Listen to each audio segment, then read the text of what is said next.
It is mind-blowing. And heartbreaking. How many original scripts are written every year but are never made? So we seek out these scripts and bring them to life with full audio production and professional actors. Check us out at Undiscovered Scripts. Movies made of paper. Wherever you get your podcasts. Free!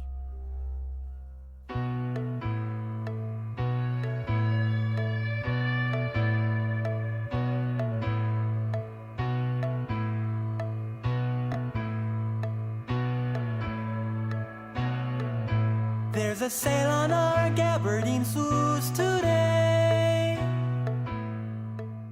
Matt, we're joined by another guest this week. A guest who kind of indirectly is part of you and I becoming friends. He's the manager of the band Punchline, where we all know Chris Falius was one of the first guests we had on this show. Yes. And when he told me that this was among his favorite Al songs, I thought, well, we're never going to have anyone else that says that about King of Suede.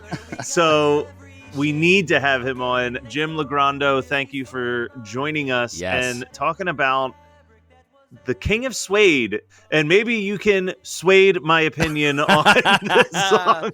Yeah, that's the kind of wordplay we're going to get into. We'll see. I mean, I don't know, because because I like the song doesn't necessarily mean that how I feel about it is going to change your mind in some way, because it's not really any kind of like prolific thing. It's happened a couple of times on this show where I've managed to convince Matt of that something's not as bad as he thought it was. So nice. Well, but thank you guys for having me. I'm so happy to be here. It's so cool that we can talk about Al.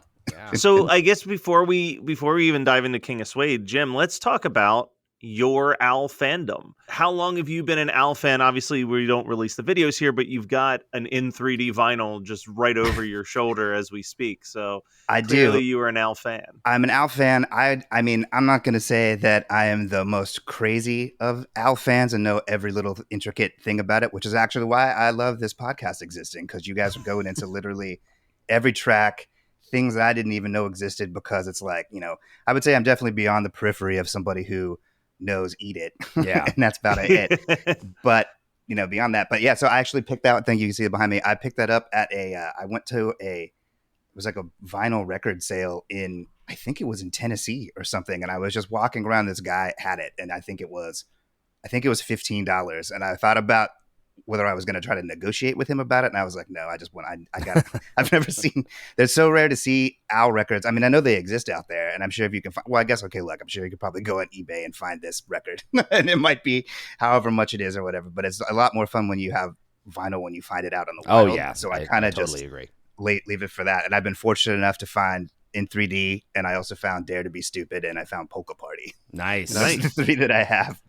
Dare to Be Stupid has become quite hard to find, actually. I've been told. I feel like that used to be out there, and now it's like, the vinyl of Dare to Be Stupid has become very much a collector's item. I think all of his records kind of, but that one especially is hard to track down in the wild. So if you see it out there, listener, for a fair price, snatch it up.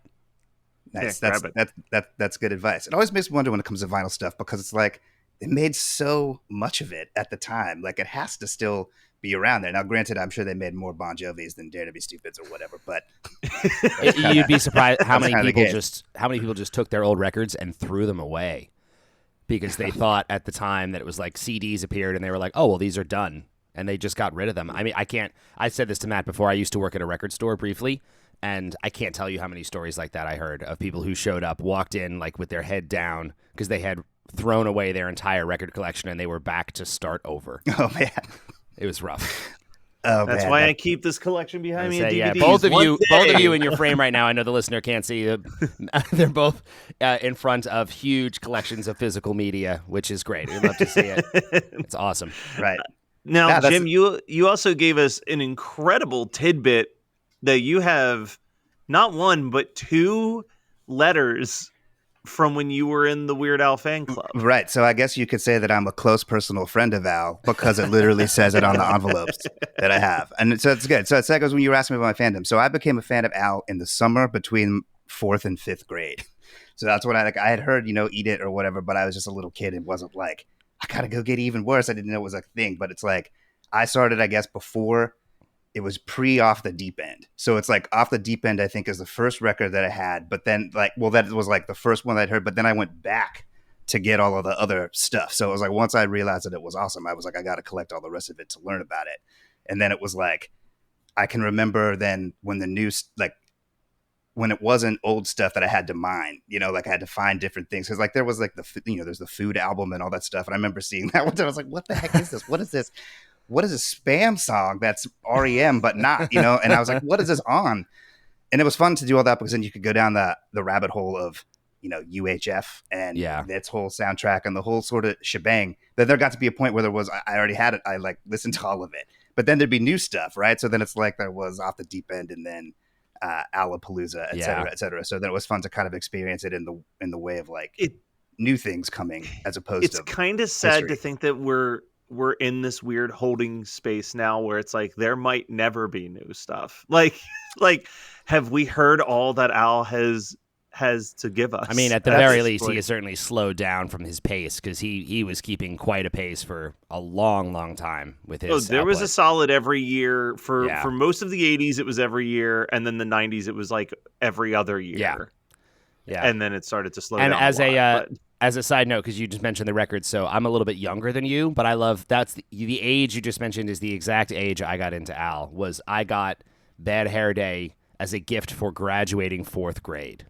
Oh, nice. Yeah. So that's there's something about because that's like 10 years old, right? I mean, it's just the perfect age where you just like you hear him and you're like, I had no idea anything could be so funny and clever. Yeah, it's just mind blowing to experience at that age. I agree. it. Do you think that's one of those random things that people just I don't want to say boys, but every kid of that age at 10 knows they have to discover Al, just how everybody knew how to blow on a Nintendo cartridge to like make it work. Yeah, and it's funny too because it's interesting you were saying boys because it's definitely not a boys specific thing, but I also do think that when you're 10, his listening to a song that starts with like the hand farts is pretty. I mean, it's maybe made for 10-year-old boys above any other demographic. At least those particular songs, totally. Like you'd be hard pressed to like, he knew what he was doing. Absolutely. So, but Matt, you were saying to me, so as a close personal friend of Al, what I had discovered, and the listeners can find out, and we can do it, whatever it is. I have 2 letters from the Al fan club that were sent to me, and this one is postmarked November 29th, 1993.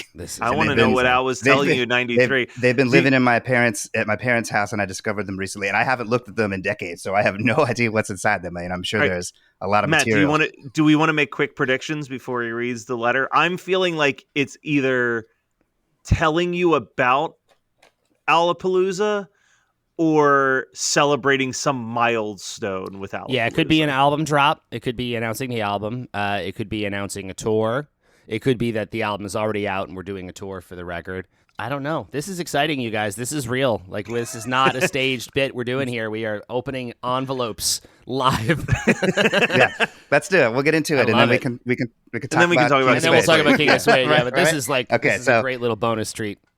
So envelope number 1 contains, I'll read it as if we're like on Etik's Roadshow or something. So there's 3 items inside it. It starts with a letter. All right. It's on Close Personal Friends of Al letterhead. Yes. And it says, Dear Close Personal Friend of Al. And it doesn't refer to me anywhere specifically. So I guess it doesn't know.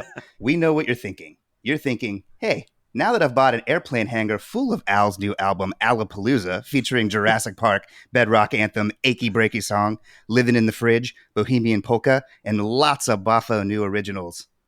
Where can I find it all? Where can I find all the amazingly cool merchandise that goes along with it? Like t-shirts, posters, hats, and don't forget pennants, especially now that the holiday season is right around the corner.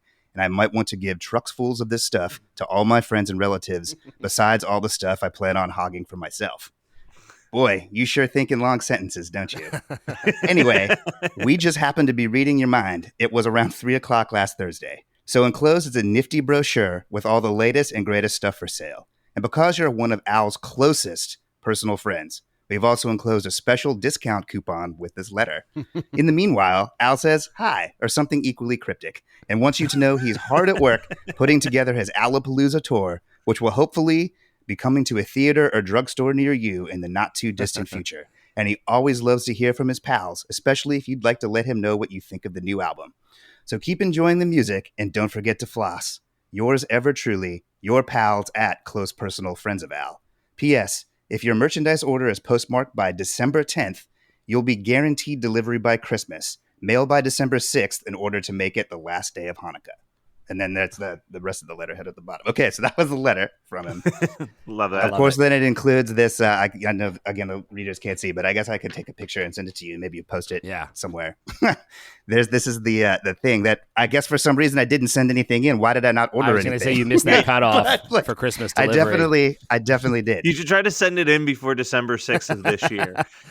Well, I'll tell you what. I cannot use the So one of the things is the discount coupon, which says 10% discount coupon. The bearer of this coupon, being an especially close friend of Al, is entitled to a whopping 10% discount on all Al merchandise. And then there's a little math form you have to do to put it on there. And it has the stuff about the, ordering it in time for Christmas again. But then at the bottom it says, this special discount offer expires April Fool's Day, 1994. So I guess I can't get that 10%. Done deal. But on so what was the postmark on the other letter? So the postmark on the other letter doesn't have a date. So I don't know if it's before or after it. So we'll see. But in this thing, there is as a bona fide close personal friend of Al, you might thought you want to check all the latest merchandise from Al Central, coincidentally being made available with the release of Alapalooza. You'll find lots of great gift ideas, stuff you don't want to hog for yourself.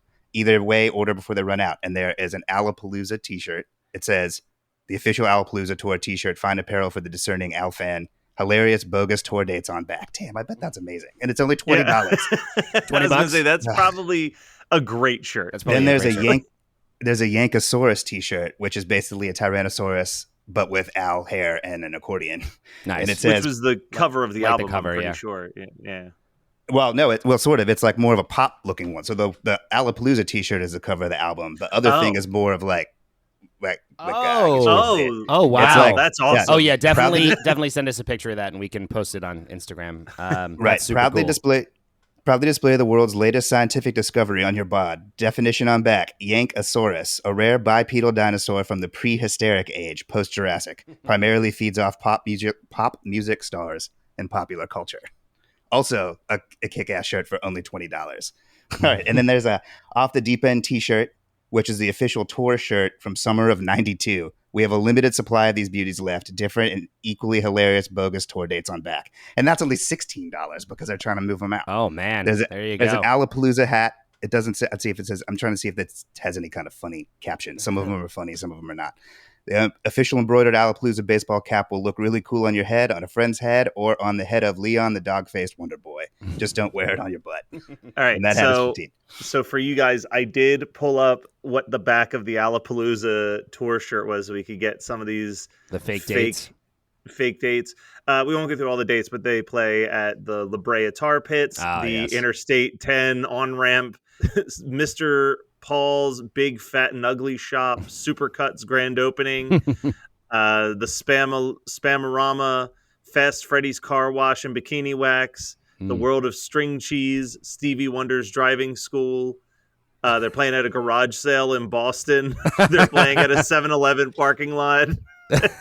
Oh, that's good. That's a funny shirt, man. I wish this Jim, damn it, thing still worked. I know. You should have opened this letter a long time ago.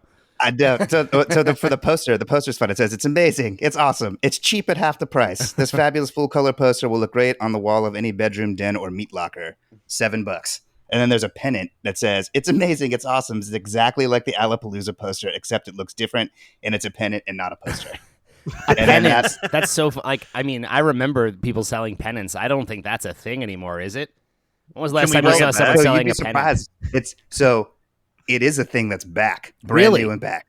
So there's a company called, now, I don't know if I want to plug them because they're not a sponsor, but who knows? It's called Oxford Pennant, and Steve found it and he loves it. And then I got on the mailing list to see all this stuff, and now there's just all kinds of bands are just making like flags and pennants and stuff that look, you can, I mean, depending on what band you are, how I guess much it makes space sense. you have. That's a good like kind of retro throwback thing. But as soon as you said the word pennant, I had such a flashback to my childhood because those used to be everywhere, and then they really just died. I was going to say, we've got bands that are putting out their albums on cassette tape again. Like, of course, the pennant is going to make a comeback. Yeah, it makes total sense. All we're doing, that's again, I'm not totally joking when I'm like, look, I'm just waiting. Like it's only a matter of time.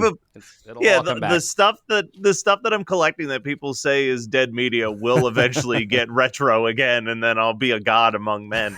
I mean, just look at the vinyl for an example of that. Absolutely. It'll all come back around. Yeah. All right, so let's go through this last letter and then let's dive into the King of Suede. You got it. So the second letter is, I can already tell by looking at the thing that's inside it that it's after this. So the one we read was the first one, okay? So there's only two things in this. And here's the letter. Dear close personal friend of Al. And again, it doesn't address me specifically. So, well, it's that time of year where we send greetings to all of you, our close personal friends, and let you know what's going on with your pal Al, and also happen to send you our latest offering for Al merchandise. Isn't it ironic how this just happens to fall around holiday time each year? So there's some clues. I guess must get it at Christmas time. Yeah. 1994 was another landmark year for Al, with the continued success of Alapalooza and the Alapalooza tour, and with the recent success of the monumental permanent record, Al in the Box set. Ooh, the set contains 50 hits spanning Al's career, including the original bathroom recording of My Bologna, which was released by Capitol Records in 1979, with an asterisk. And then the asterisk says, due to a record company manufacturing error, a number of box sets which went out to record stores do not contain this version of My Bologna, but the studio version of the song which appeared on Al's first album instead. Most of these boxes were serviced with stickers which called attention to this. If you're one of the people who ended up with the incorrect version and would like the correct one, you can call the record company, Scotty Brothers, and their phone number, and tell them that you would like to swap. In the meanwhile, all boxes sent out through our CPFA, which I guess is Close Personal Friends of Al, merchandise offer, will contain the correct version. Cool. So, Al's taking care of That's another great little piece of a time capsule moment. Can you imagine being like, oh yeah, just call the record label of the thing you bought. Bring them up. I dare anyone to try to call a record label right now and pick any label and try to get them on the phone. It'll never happen. Put Al on the phone. I want to know why My Bologna's not the right one. Excuse me, Al. I'll call again. I'll call. All right. So then it says, also, for those of you who have all of Al's albums and feel that you might not necessarily want this new compilation package, even though it's a great historical importance and no self-respecting, satire-loving Al fan would be caught dead without one. But in the meanwhile, would really like to get your mitts on a copy of the booklet, Fear No More. For a limited time and through special arrangement with the record company, we are able to make the booklets available to you through Close Personal Friends of Al with a limit of one per order. All information can be found on the enclosed merchandise sheet. So I guess if you're like, I don't want the whole music, but I just want this book. Wow. That's interesting too. I probably would have done that if it was basically just all the songs I already had. I would still want that booklet. So there's also a brand new single CD version of the box set, which contains 14 songs, including Headline News. And the same graphics as the box called Weird Al Yankovic Greatest Hits Volume 2. This is not available through CPFA, but is most definitely available at any record store worth its proverbial salt. On the video format, Headline News had a nice run on MTV and is still going strong on local video outlets throughout the country and on The Box, where it's one of the most requested non-rap videos. Thanks to folks like Matt Kelly calling The Box. Yeah, Al always did well on The Box, man. That's how I discovered him. Yeah, nice. Also currently playing on The Box is a special custom compilation video featuring clips from lots of Al videos throughout the years. The video is listed on the service as Al in the Box. Did you watch that? No, I've never seen that. Well, you missed out in 1994. I've not seen that. It was 2 years before I knew who Al was. That's why I missed it. I guess so. As for the future, Al is hard at work in the studio on his next album, which, if all the cosmic tumblers click properly into place, should see light of day in late spring or summer of 95. There's also a major tour of Canada, his first ever, in the works for March, and some big surprises you'll hopefully be reading about shortly. In the meanwhile, you can keep up with all the latest Al news by subscribing to The Midnight Star, a non-official but highly recommended quarterly newsletter produced by our good friends and some of Al's most devoted fans in Houston. They charge $5 a year to cover their costs, $7 international, cheap at twice the price. You can write to them at Midnight Star, P.O. Box, Houston, Texas, whatever. I wonder if we could still write to the Midnight Star. Maybe. God, I don't know. Man, so when you read that year, I was like, that doesn't sound right. Bad Hair Day was 96. I didn't realize that the recording of Bad Hair Day was over a year long. It went. I just pulled it up. Matt, you and I are the same. I was just Googling the exact same thing because he said, should be out by summer in 95. I was like, oh no, what went wrong on Bad Hair Day? Yeah. Yeah, November recording went from November 30th, 1994 until January 15th of 1996 for its March 1996 release. Wow, that's interesting. What a fact. And that says, you can write to Al at CPFA, carry this address on the front, and while it's difficult for him to respond personally to each letter, he does see all of his mail, and he loves hearing your thoughts and opinions. So as Al likes to say, be good, keep a song in your heart, and don't forget to floss. And especially don't forget to stock up on all that Al junk you can. And golly, they can make swell holiday gifts too, which you'll find on proud display in the enclosed offering. By your pals at Close Personal Friends of Al. Love it. And now we have another thing that I can scan. You know, considering how often Al has said it throughout my life, I really should be better about flossing. For real. I don't know why that part of his message didn't resonate with me. I am the best at flossing approximately 2 weeks before and after a dentist visit. Yeah, that's what you got. It's like cramming for your appointment. And then immediately it falls apart at like the 3 or 4 week mark. All right, so that was a great way to buy some time. Jim, what is it about King of Suede that you love so much? Well, I think, okay, so getting into King of Suede, finally. The reason I think it's so good is because it's such, so it's a parody song that when I first heard it, I didn't realize was King of Pain until like I heard King of Pain. Then I was like, oh, damn.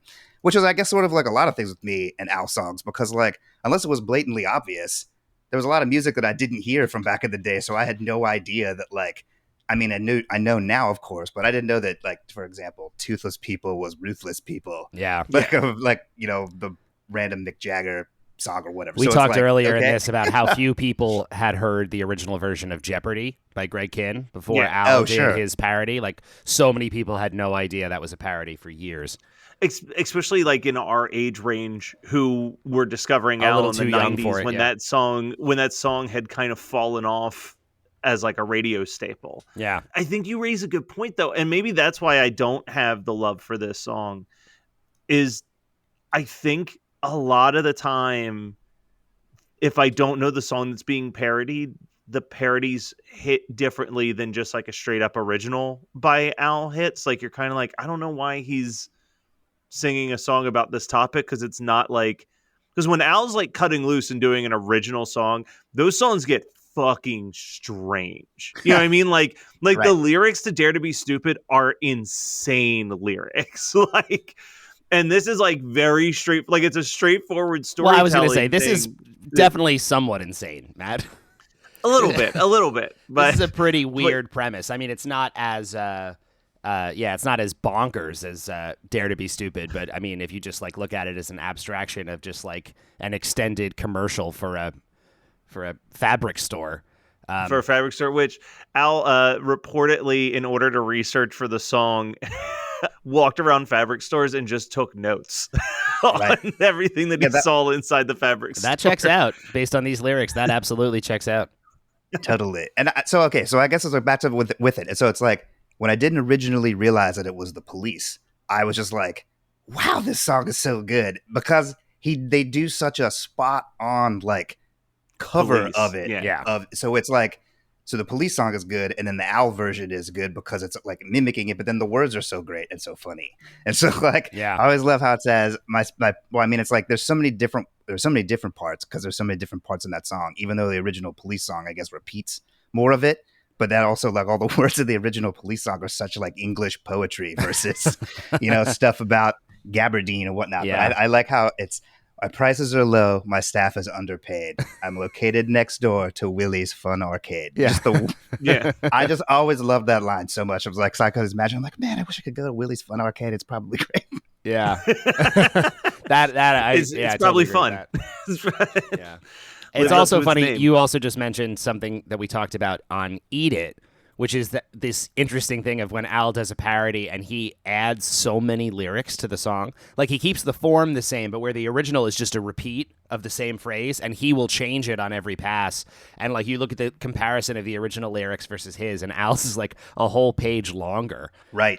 Which is, that's a good point. Yeah, it's a testament to, I don't know, he likes to really run with his concept. He's not very repetitive. Let me ask, to bounce off this parody for just a couple seconds, what are all of our opinions on both the Police and the song King of Pain? Because I'm kind of lukewarm to the song King of Pain, but I love the Police. Like, I love the Police. This is not one of my favorites by them. I would agree with that take, because I love the Police too, but it's not my favorite Police song. Yeah, and it's interesting. I actually would say a little bit lukewarm on the Police in general. There's a few songs of theirs that I really like, but a lot of it, including this track, has never like resonated super deeply with me. Al must love the Police, because we were saying like this is one of 3, as best I can remember right now, 3 references to the Police in his catalog. He does Every Breath You Take in a polka. Right. Yep. He does this straight parody, and then in a record or two, he does Velvet Elvis, which is a style parody of the Police. Not a straight cover, but him lifting. It's the same style as this, basically.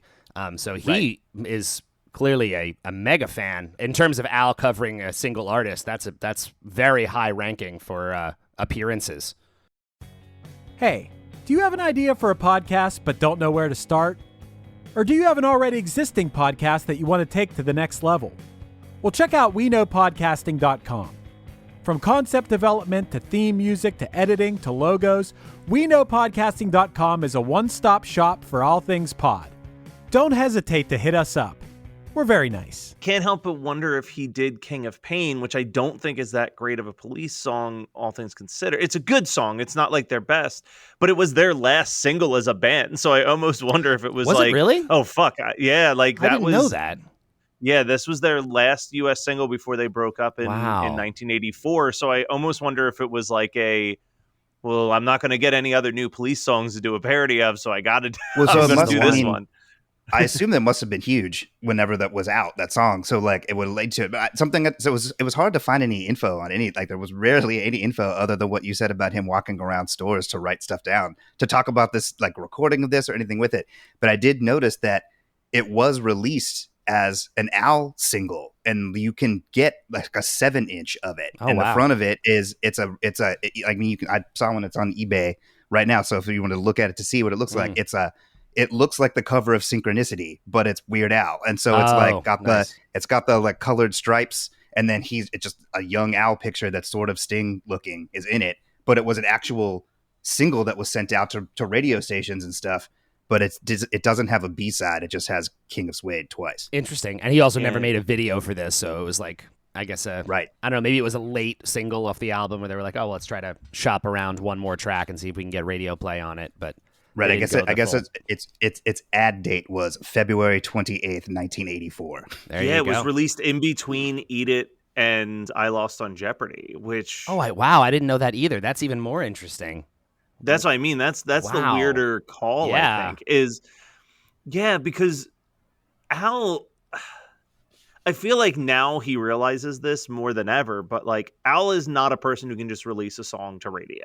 Like part of the spectacle of the Al singles were the music videos. Yes. And I mean, that's literally why, a couple years later when he did the 8 Mile parody and Eminem told him he couldn't do the music video, there was just no music videos, like really no singles released on that album, because it's like without the video he's kind of done. Like the video is what draws people in, because like what radio stations, like I loved listening to like my local rock station, right? I can't imagine Y100 just randomly putting on a Weird Al single out of context. You know what I mean? Like it's a very limited type of station that's going to play it, and honestly if he's not getting into top 40, it wouldn't really get played anywhere. It makes a lot of sense. I mean, that's why it was like you were talking about the box or even early MTV, and then later on he did the amazing sort of music video campaign for Mandatory Fun, I guess it was, right? Yeah, he did like a video for almost every single for almost song. every song, and it was huge, and it gave him a #1 record. So I mean, you are saying the right things. Like I think that's like the swapping of videos, or like, have you seen this crazy video thing, has carried through for him for a really long time. And it's a shame because obviously this is just budgetary, but like this song, like talk about a great lyrical setup for a video. Like this would be like you don't even have to write a video treatment for this song. It's in the lyrics. It could just be done. Yeah. I mean, obviously he only had so much money to make music videos, and as we said, it sounded like they spent all of it on Eat It. Yeah, that video was very expensive. I Lost on Jeopardy looks a lot cheaper than Eat It. Yeah, it sure does. Yeah. Yeah, and that's why it was cool that like later on in his life he came, well, and also just videos became cheaper to make, but then very smart of him later on to outsource videos and just kind of like send it off to other people and be like, who wants to make videos? Like Al's not even in all of them. Just like, churn these out for me. It's good move. Totally. So yeah, Matt, I don't know. So maybe a way to think about with King of Suede is, since King of Pain is definitely not as cool as King of Suede. Since you know all the words to it, or probably do, then whenever you hear King of Pain on the radio, you can just do what I do, which is like replace any song that Al parodied with the Al words, and then that can just make you enjoy it even more. Yeah. I like that plan. I would agree with that, actually. This is another one to me where I think like I prefer this to the original. I don't love the original. I like this more. I still don't totally love this. I don't think this is like, for me on the record we're talking about, this does not quite hit as high as I Lost on Jeopardy does. Which, mind you, is both of our number one parody song by Weird Al right now. So high bar. Well, I mean, it's very good. I mean, I'm not saying hands down that this is the very best parody, but to me, I mean, I think it's up there. It's very close. Yeah. And it's, this is why we have people on, because I love to see it's been so interesting as we reach out to guests and talk to people, like the songs that people want to talk about. Like we're not to reveal too much too far ahead, but Matt and I have a list of people like, I want to talk about this song, and we cannot believe some of the songs people want to actually come talk about specifically. Like, I thought everyone was going to be competing for like a handful of tracks, and that is not the case at all. Like, it really is so spread out. I would say the only songs, Dare to Be Stupid is definitely the album that has the most competition. Yeah. I think there's like 4 people that said they want to talk about One More Minute. Like, the idea that is like the song that more people want to discuss than anything else in his discography is kind of surreal to me, because like that was a song that I took years to appreciate. Like that was kind of like that's a fun music video, it's whatever, and I just kind of moved past it. And then in college I was like, this song's brilliant, but like you were the only person that said King of Suede, like, and it was like the first song you said. I love it so much. Honestly, like, it just makes me so happy, because that's how I feel about him too. Like, there's just, you can't even put your finger on it most of the time. It's like why this thing speaks to you so much. Yeah, I have so many of his songs like that, which we've talked about a few of them already. Yeah. It's so awesome and strange. I remember, like, when you said One More Minute, I remember, so when I was in 6th grade, I got to do some sort of report on Al, like where I got to like present Al stuff to the class. And I just remember that was one of the songs, because I wanted to share that, because it's just so like, it's so good, because when it does the thing, and then I was like, I want to rip my heart out, have my ribcage with my hands, and like, that's just so fun. I used to cover it in a band. Oh, really? That's amazing. It was like an acoustic guitar duo or a trio that I was in, and the one dude was like, "We're gonna do One More Minute, and you're singing lead on that one." I was like, "All right." We played it live one time, but it was awesome. that is awesome. But I had to have my teacher vet all the lyrics before I could share the songs that I had. Did I remember she catch the masturbation line? I guess not. Did it go over her head? I guess so, because we got to blast all of that out there. You got to do it. Also, there you go. Yeah, and also it went over my head for 20 years. I was going to say, there's also, like, as with many of his songs, there's a little bit of violent imagery in that song, which is, again, one of those things, like, only in hindsight is like, wow, I was young and listening to some pretty wild stuff. Very violent stuff. Yeah. Well, this was also, the early 90s in central Pennsylvania, so they weren't really trying to be there you go. Yeah. It was a different time. Exactly. I think I'm ready for my ranking. Okay. I think I'm ready for my ranking. It's not at the bottom. It's at the low middle. I'm putting this right in between I Love Rocky Road and Another One Rides the Bus. Solid position. Yeah, it's not a bad position. It's in, at this time, it's in essentially what would be like the top 5. Oh, nice. I think it'll get bumped very soon, but that's where it's at right now. Sure. Well, hey, I'd say that's high praise, in the sense of we went from you being like, I don't care about the song, I hate it, to now it's like top 5 of what you listen to so far. Now, granted, I guess we still got a lot of catalog to go, so you ain't kidding. A lot. But yeah, I'm going to put this, it's going to be sort of close to what you did. I'm going to put it between Ricky and Another One Rides the Bus. Okay. Yeah. He's loving that there's some Ricky love. There's some Ricky love. I have Ricky love. Hey, don't get me wrong, Matt. I'm not a hater of Ricky. It's all good. Nice. Now, Jim, you get to do something pretty fun. What's that? So we are keeping a list of the guest rankings, and I'll tell you where the guest rankings fall as of the time that we're releasing this episode. And it's a top 3 right now of I Lost on Jeopardy at number 1, Eat It at number 2, and the never released B-side, It's Still Billy Joel to Me at number 3. You get to decide where King of Suede falls on that particular list. Oh man. Okay. Well, so it could be controversial because I'm going to put it above Eat It. Yeah, but I was hoping you were going to do that. I love this. Yeah, totally. But I will put it below I Lost on Jeopardy because that's a great song too. And that's, I mean, just with all there's a lot of, I mean, I can't, it's like, I don't know. I guess I'm given so much chat about it, but it's like, I don't want to influence with my own personal thing with it. Because it's like King of Suede rules because it's a great song. And I discovered today that it has this 7-inch thing that makes it even cooler or whatever. But there's just more of a total package to I Lost on Jeopardy with the cheesy video and all the other stuff. And it also being a good, very close parody of the Greg Kihn song that like, I can't put this one above it when there's so much more to that one having more like stickiness to be memorable with the video and all that.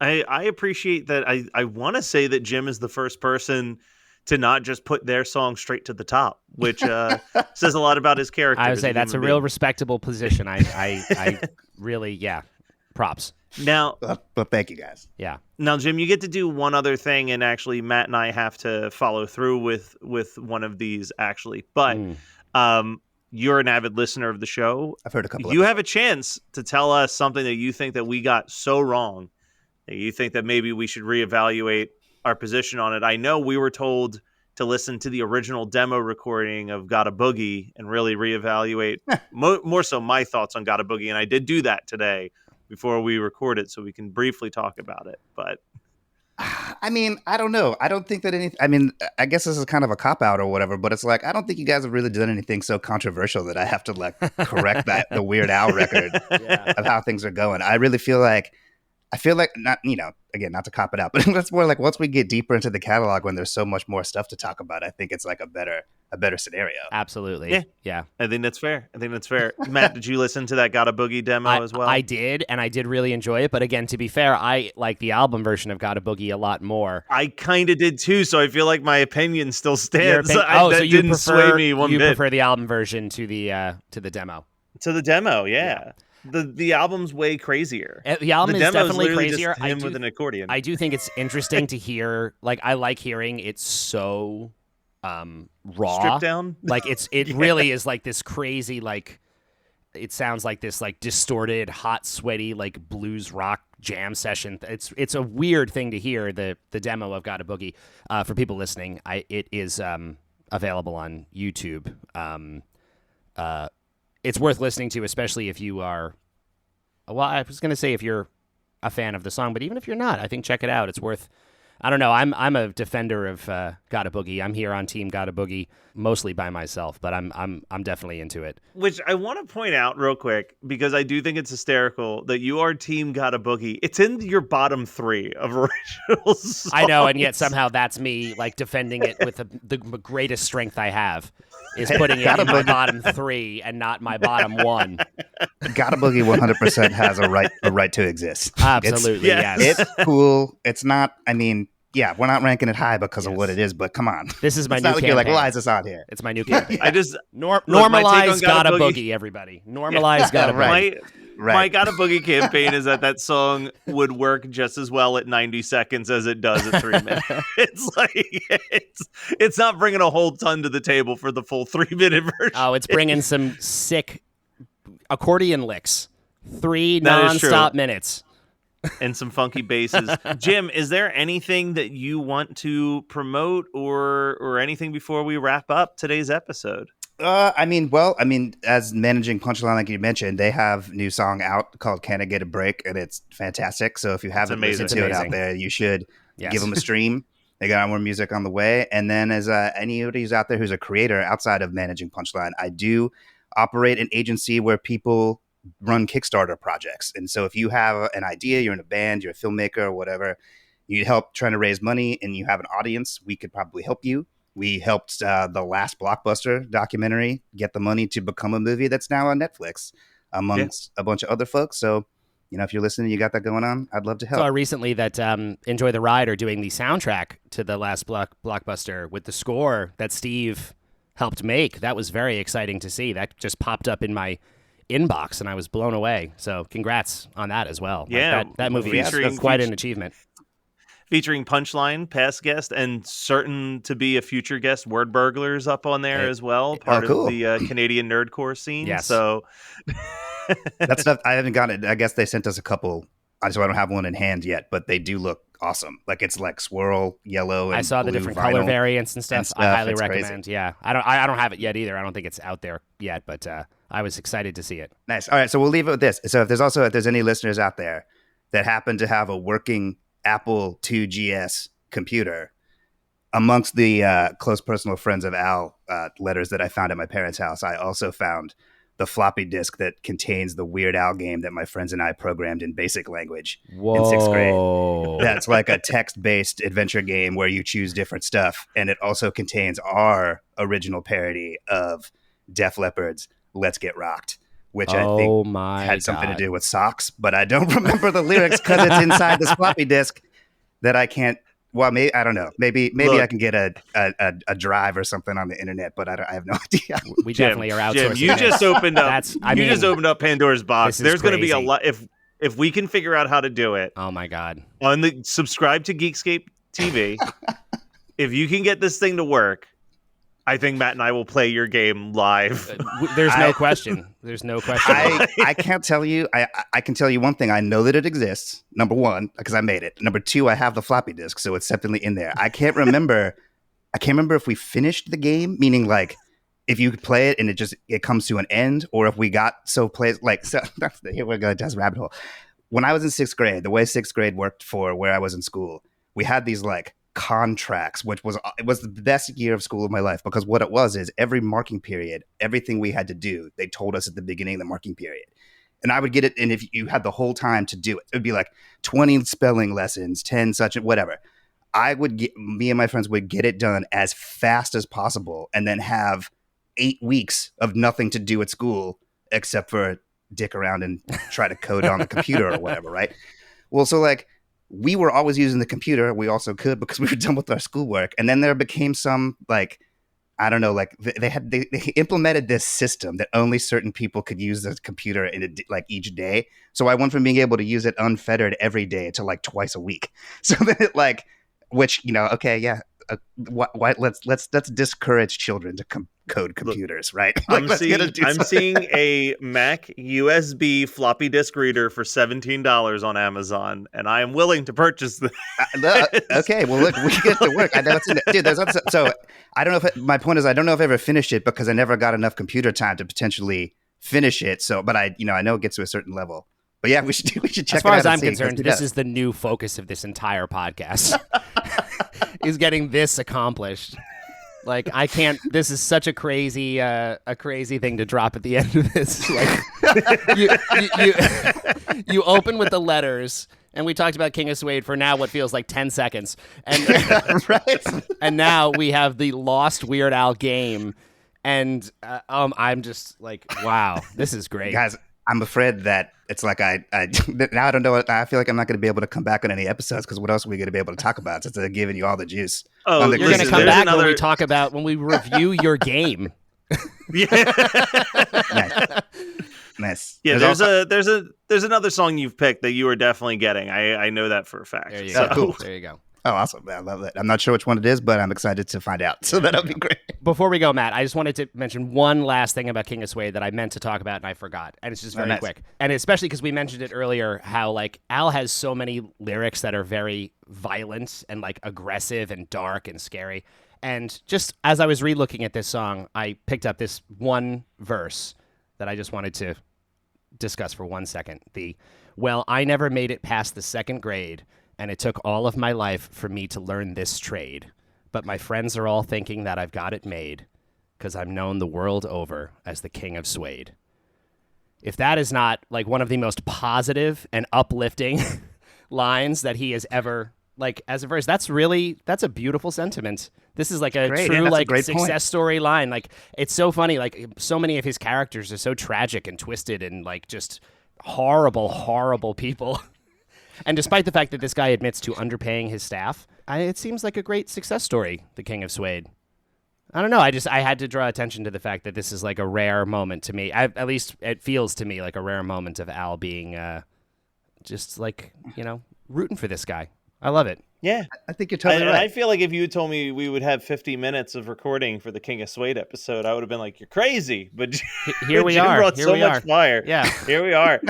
Shout out to my friend Rat Bear, who I programmed this game with. So I'll let him know that we might be able to unearth this treasure. This is officially becoming an investigative journalism podcast like Serial now, and we're going to be tracking this for future episodes.